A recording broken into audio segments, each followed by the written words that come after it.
That's not a very good example of a random event in my eyes. An example of a one second. An example of Talk about variety. Bottle Beach. My newest tycoon, Bottle Beach Tycoon. I just published it a couple weeks ago. There are 16 different beverages that you can make using the blending machine in that game.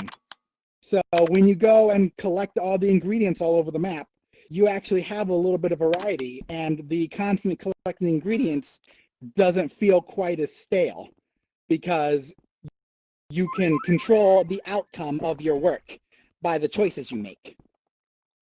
All right, next category. Easy to Making understand. gameplay easy to understand. I like to have my gameplay be simple, to the point, somewhat self-explanatory. And that means not having a huge manual or textbook of instructions on how to play the games. I'm not trying to teach people how to play chess here.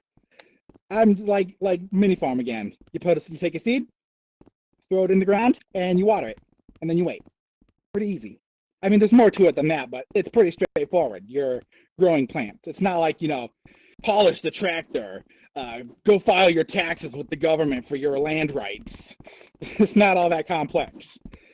And one second, scripting again. Okay, a thing I like to do to help players understand what they need to do without actually telling them what to do is I like to use tropes. Things that people assume due to cartoons, movies, pop culture. We're going to do a little game here. I need a volunteer. Let me get the speaky. All right. I'm going to zap you. Can you hear me? Can I hear you? I cannot hear you. Let me try again. Oh, yeah. So I got to actually do that thing. Sorry. Keep popping it. Yeah. Come on. Work with me. Oh, there you are. Well, it's whisper distance. You still there, right? I didn't break it, did I? I can't see him. Yeah, I can hear. Okay. There we go. All right. So you see this? What is this? Yes, I do. Do you see what it is? You know what it is, right? Yeah, it's a rabbit, of course. Excellent. Okay. I'm going to pull something out of this cooler. When I do, I want you to tell me what it is and what I should do with it. All right. What is this? Well, that is a carrot, and assuming rabbits eat carrots, you should probably feed it to that rabbit. Excellent. That's exactly it. A lot of people have that trope in their mind that rabbits eat carrots.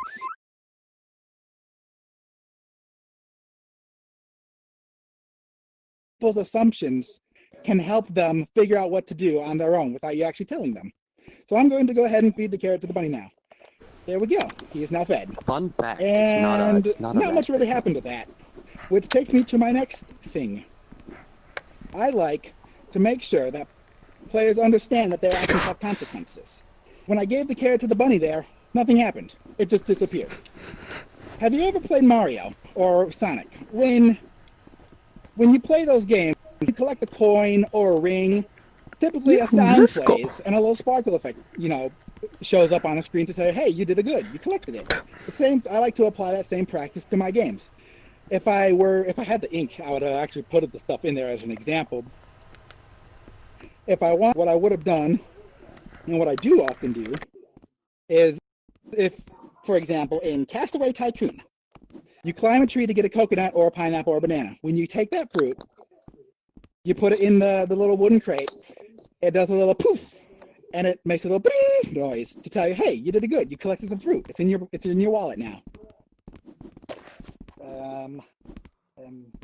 All right, I've moved on to the next part. So let me just scroll the script. Okay. Part of my little spiel is I like to keep my things very simple. I don't put a lot of detail, visual detail into my room. Props to all the people who do though. They do amazing work with the detail in their art rooms.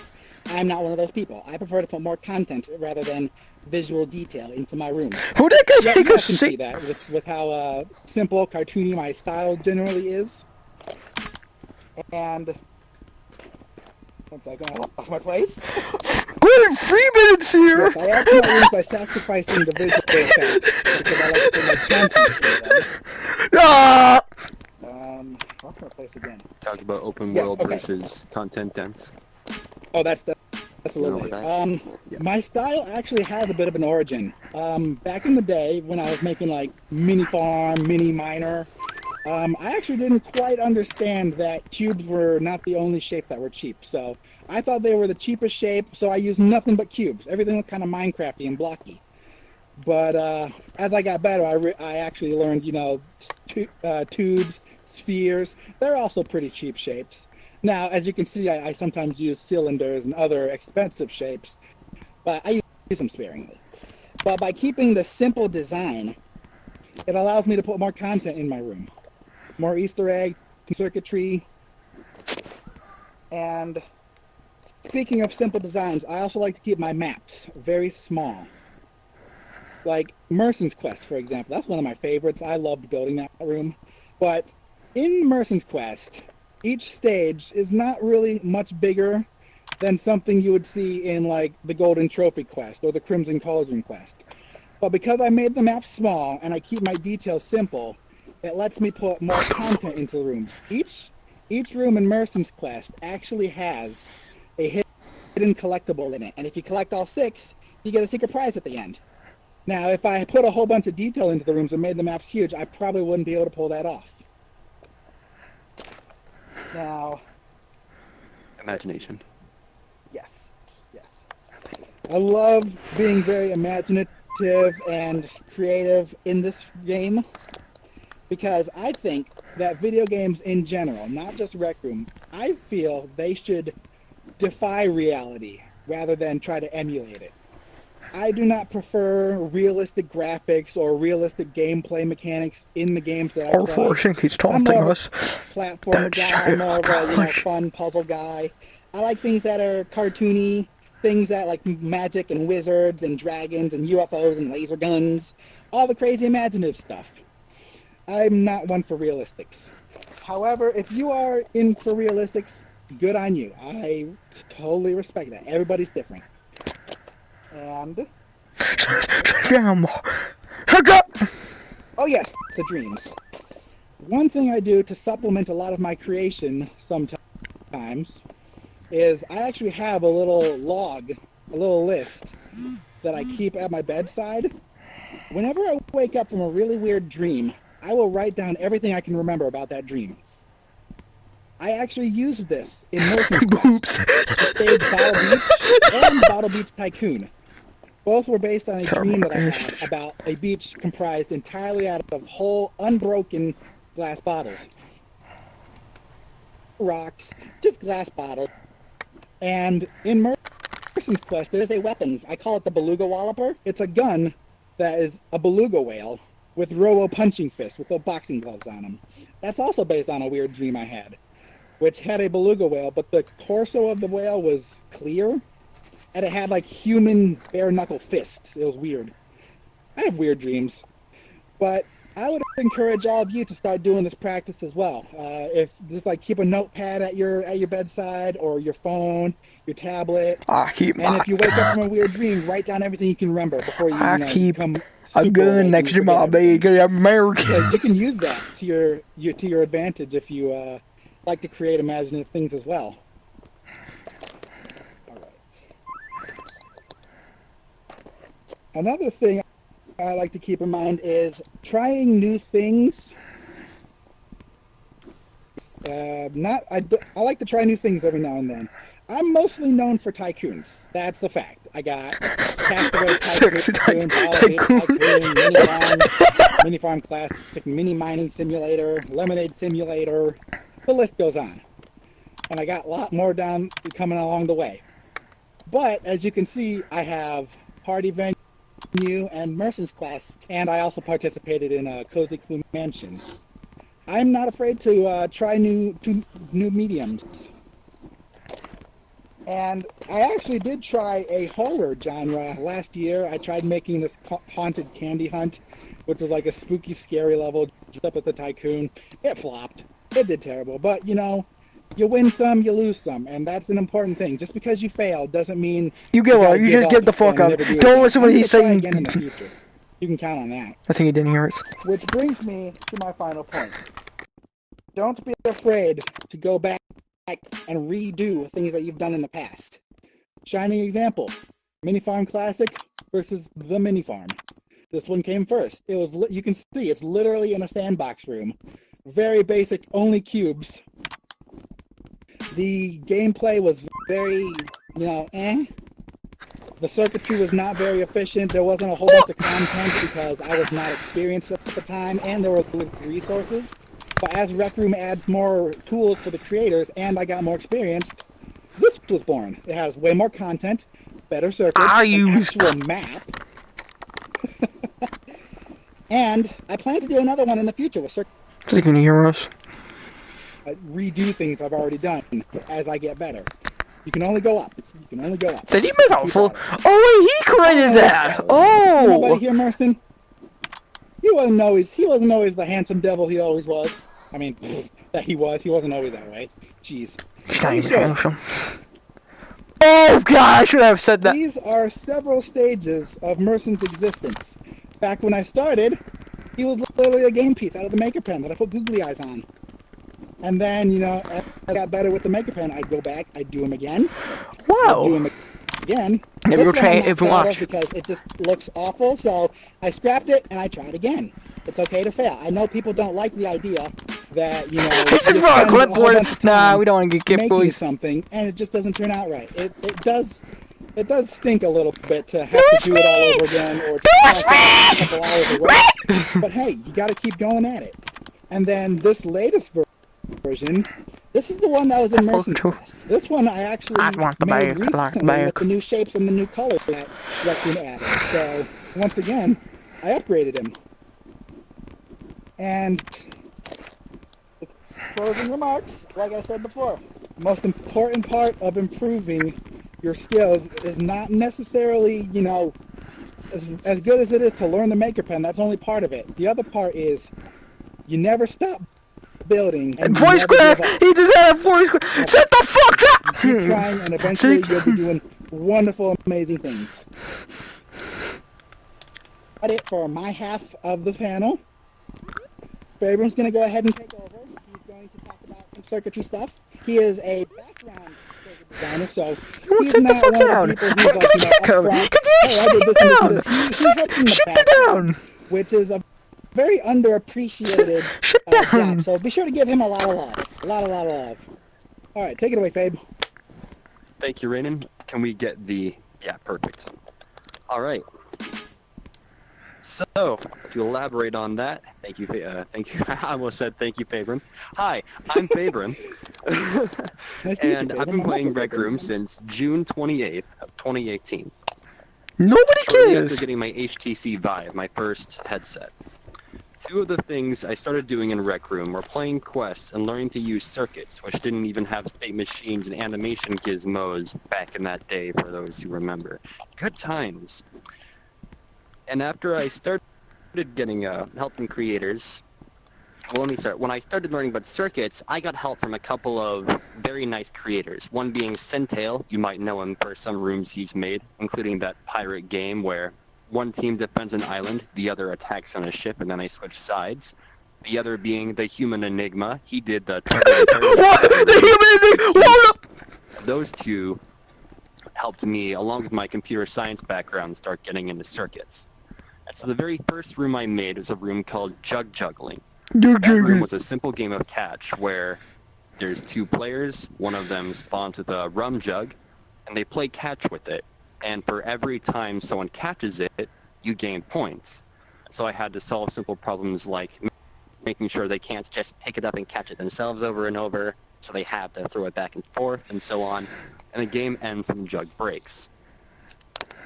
And shortly after making that room is where my quote-unquote career started in circuits, where some friends of mine asked me for help on a contest room. Why do you guys have sexuals? For the Fantasy 2018 They're probably boyfriend and girlfriend. I'm lonely. There. Where's my friend? Friend! Let's see. Yep. Squid! After that, my friends called me again to work in another room, the Lapse of Jumbotron, which won the quest category for Time Travel 2019. First place, which was just an incredible moment, and that is where I got the suit and top hat you see today. Bitch! And after that, I was asked to do Get some off the animation fucking- work for the Polar Express, which was done with help of Bjork and Jake. I can imagine the Polar Express. Oh my god, the kids are dead! Helping him with some of his rooms, including Merton's quest. I did circuitry for most of the rooms in that, along the lines of the quest, and I was in charge of the secret key system and the saving and loading system, where your progress is saved during the quest, but it resets when you're done with it. So if there's something went wrong with that for you, I'm the one you gotta blame. My apologies. Probably won't be fixing it. Should work anyway. Which was famously tied with Rick and Van Dorn for first place I'm gonna take in my the shit. Wonderland competition. And that was because of our philosophy when creating our rooms, which is the topic of this whole panel. I took it back. I don't Raymond care. Bauer's been spending this time talking about his philosophies. Now I'm here to talk about mine when it comes to circuits. And while my philosophies are great for circuits, they also apply to just projects in general, or anything that's not, anything that involves, it's more complex than a painting, I'd say. And when I say painting, I I'm not mean sure to find more it. than at least visually complex. Bitch! That thing I keep So, couple, my you make me first main philosophy is treating limitations in systems like challenges to overcome. Circuits V2 has done wonders for Rec Room. It's not even done yet, but there are so many more things you can do with it. For example, make more than a certain amount of chips, because they don't cost ink. But there are still limitations in Circuits V1 and in Rec Room in general that limit what people can do. For example, you've probably played some really great rooms where leaderboard stats are used for gameplay purposes, where instead of storing your best time in a room, it's used as some save data that says, this guy picked up a stick in this one sub-room, so when he enters this one, he's going to spawn with it. By having a stick in that sub-room come in, not the, we're not storing the stick inside the leaderboard. We are now. And you've probably also seen the How Did They Do That award getting handed out during the roomies for competitions. These types of things happen. I'm sorry, let me... some notification. Okay. So, over the course of Rec Room's history, staff members have talked about how they've been impressed by people making things in Circuits V1 that they didn't think were possible. And when this happens, they do things like handing out that How Did They Do That award. Let me find my notes. Can they just get over it? We have a... Personally, I can't say I've earned that award, but I've made some things that I didn't think were possible, and I'd like to share some of the philosophies behind how I've managed. Yes, throw it. For the sake of problems, say, the leaderboard only being able to store 3 pieces of data. There are 3 channels, and you can store information in them using the set leaderboard stat I channel. don't get what he's saying. If you're using that for save data instead of a step for just people to see, you need to find a way to give yourself a little bit more to work with if you want to, say, use both or store Get the more than 3 things. So, for example, you could store, say, an in-room level used in circuits, your XP for that level, and how much... But what if you want to do more? To solve the He general won't shit the fuck problem out. of only Get 3 channels the on camera out of the leaderboard, way. what you can do is Get that camera out of the way, boy. Get that camera out of the way. Put the camera. An 8-digit number, and then convert that to more than 1, or interpret it as more than 1. So what you could do is take that 8-digit number and take one chip that divides I'm it by moving spots. 1,000, and another that takes the remainder of 1,000. Now you've got 2 numbers. You have 1, 2, 3, 4, and 5, 6, 7, 8. And then let's say you change one of those numbers, or both even, and combine them back into one number and then save it. You can do that by multiplying our 1, 2, 3, 4 number by 1,000, and then you. just adding the other to it. And then storing that back in a leaderboard chip. And that's a rudimentary way to store more than 1 value in a channel, and therefore more than 3 values in general. And the example I just gave is an extremely rudimentary way of doing it. There are much better ways I can get into if you want to ask me about it during Q&A time. But for now, I'm going to move on to another philosophy of mine. Oh, you don't know what I'm gonna say. Using Do ideas you from believe regular in programming. reincarnation, I mentioned Jack? earlier that I come from a computer science background, which means I know how to program. I got my degree back in May, and I'm actually going to be getting a job on my birthday for computer science at Infosys, so that's fun. And so sharing what I learned in college and in general for programming, thank you, is using the software development life cycle, which is useful for software but also other things. And the steps to that is communication, planning, design, building, testing, and deployment. There are variations of it, but those are the general steps. And I'm going to go over each one and why they're important and why you could groom rooms. Let me just find it in my notes. That's totally not on my nervously bouncing knee. Oh. Where?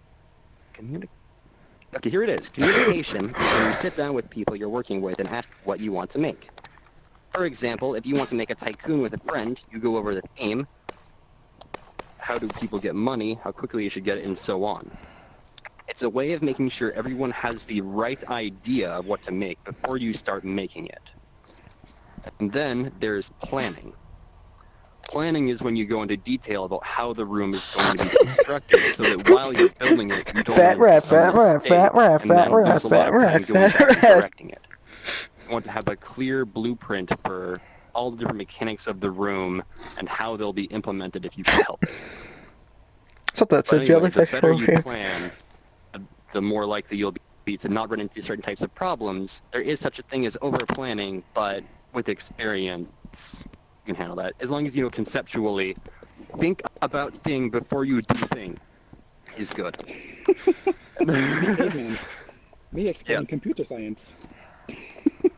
And then, I mean, honestly, like, Stop kicking people, But, we're trying to listen. after you build comes testing, which is you make a thing, and just raise your hand if you ever programmed a thing, a hello world, a for loop, or whatever.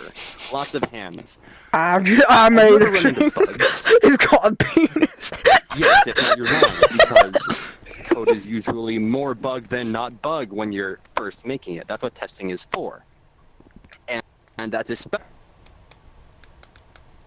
then suddenly people figure out how to backwards long jump up to the final boss going through a door by taking advantage of the fact that you didn't set a maximum negatives. And so, an example of my issues in testing was testing a bunch of trigger volumes I had in Jug Juggling, where there's an audience platform and then there's the two platforms so the players playing catch are on. I placed a bunch of trigger volumes to teleport you back onto the platform if you enter them, so that people are kind of trapped inside the audience platform. One fine gentleman, let's call him Little Timmy, how managed to get outside of said box. And then unfortunately, he discovered that I had hidden the jug that's used in the game behind a decorative island. So, he decided to go and grab it, because he thought that the game was broken in such a way that if he got the jug and brought it back to the player so they could play, the game would work again. That was not how it worked. But thankfully, during testing and figuring out that people could get outside of that box, I thought ahead.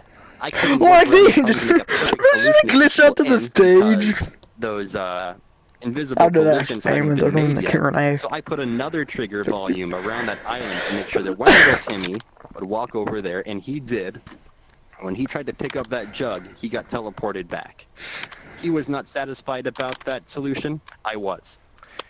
And then there's deployment. Let me make sure I want to say everything I want about deployment. Just a heads up. Of course, I have this we're arbitrary about 2 paragraph minutes. break. 2 minutes? Oh, damn. Oh, dang. Okay, so. Yeah. Anyway, deployment. That's when you make your 2 project, minutes? going to use it. In this case, publishing a room. All you really need to know is that is the last step, not the one that comes before Little Timmy escaping your trigger volume and reaching the other box. Nip that one during testing.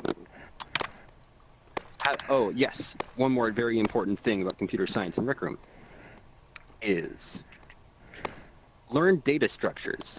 I'm talking about lists, sets, and queues. What they are is taking individual pieces of data and organizing them in a special manner. You may have known this one Wipeout room where they had a queue of players where you press a button and then you're added to the back of the queue where you would wait for other people to have their turns and then you go. And it remembers your order in the queue and it bumps you up in the queue automatically.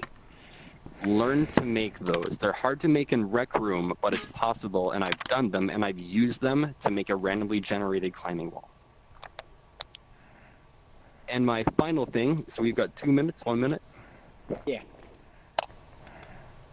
Make projects Just to challenge yourself. Between working on rooms, I made small challenges to say, is it possible for me to make this in Circuit? tried to make, and I made it. Sometimes I couldn't, sometimes I did. The randomly generated stuff I made, where, like the randomly generated climbing wall, that was a result of my personal self-challenges. My first time working with that was a randomly generated map. It's a 4x4 grid of tiles, and they're loaded in a random order, which can be used for making random maps. I took the skills I learned from that, including making data structures, to make the randomly generated climbing wall. And so that is a very important tip for me when it comes to just working with Rec Room and circuits. It also applies to other things, but I think everybody should be doing that, whether in building or circuits. And that is my last principle, is making projects just to challenge yourself. To reiterate over those three, I know I'm going a bit over time, is like challenges to overcome, such as the technical limitations of circuits, like only 3 channels in the leaderboard, or there being only 7 pins in circuit boards. I can go over that later if you'd like, in our overtime people stay. There's used ideas from regular programming, software development lifecycle, data structures, and give yourself projects that are just to challenge yourself. If you're only working on rooms, then you're only working on features that people kind of ask of you to make, or specific purpose features. You want to try to challenge yourself to be able to do general things, or things that you wonder if they're possible. That's how you grow and get a general skill set that lets you actually go and make new things right off the bat when you're asked about them. And those are my 3 primary philosophies. And now, depending on how we want to do this, we're pretty much free to go answer questions. Yep, we are pretty much done. Our panel time is pretty much over. You are welcome to move along to your next panel if you are visiting the next panel. If you have nowhere else to be, we can stick around a little bit for some Q&A. Your call. Everybody have a great day. Thanks for showing by. Well, I gotta go. You forgot to mention the frog. That was I thought we wouldn't even make it to the 15 minutes, and we were there for 30. Frog. Dang, yeah, we filled it. Yeah, that was for 2 people. That's incredible. I was doing a thing with like 16 Where's my people, friend? and like we didn't manage to fill 30 minutes in our presentation. It's incredible that 2 of us could do that. Okay.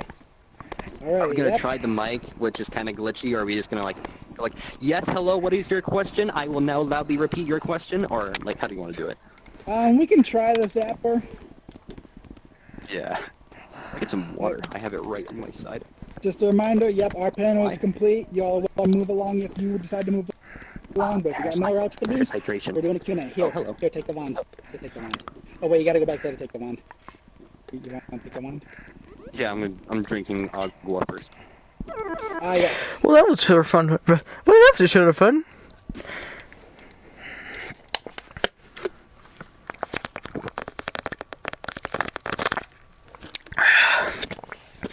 And then, do we have any bit other panels? Nope. Fuck. But anyway.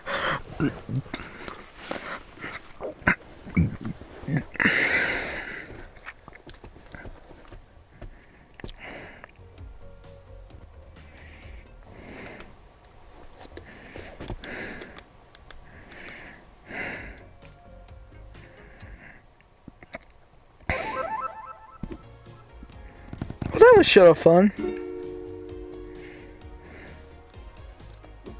I like how so many people just leave.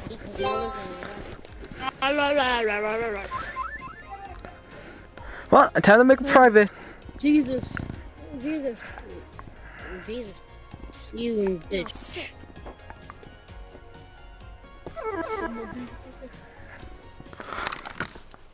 God damn it. Feeling a bit peckish. Michael, there's something you can broadcast? Well, there, I broadcasted that whole thing so we can remember it. Hope you enjoyed. What am I even enjoying the broadcast?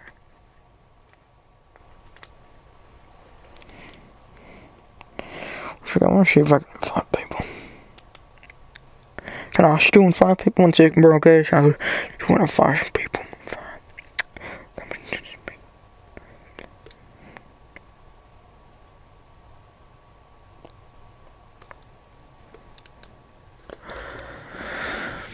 Well, that was sure fun, dude. How do you think of that? God damn it. I was just watching TikTok. I broadcasted the whole thing. You can also go. I literally broadcast. I was gonna go up there and ask, do you believe a reincarnation? But nah. Hurry up, we might have time to go see if that you thing is. Or we could just camp out here. Do you want to just camp until we learn thing? I just wanted to sleep the whole time. I was so tired. You could have. I was been okay with it. Luckily, I just punched myself 5 times in the nuts. Then why were you not sitting by me during it? I was literally sitting in the back.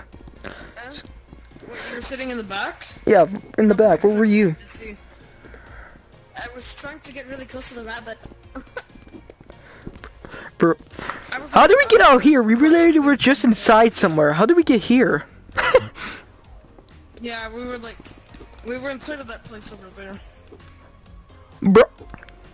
Yeah, Alright. this whole day we've been together so long today. Well, just me and you again. Okay, I'll invite you to it.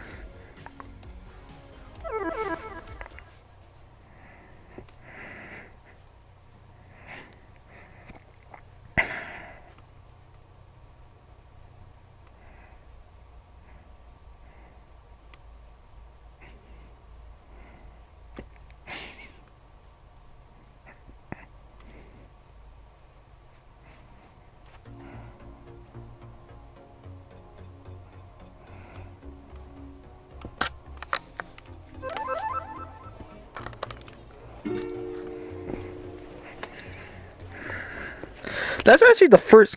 That's one of the first events I ever get. Just to let you know, that was one of my first events where the people were actually there for me. That was one of the first events. Too hairy. What the fuck?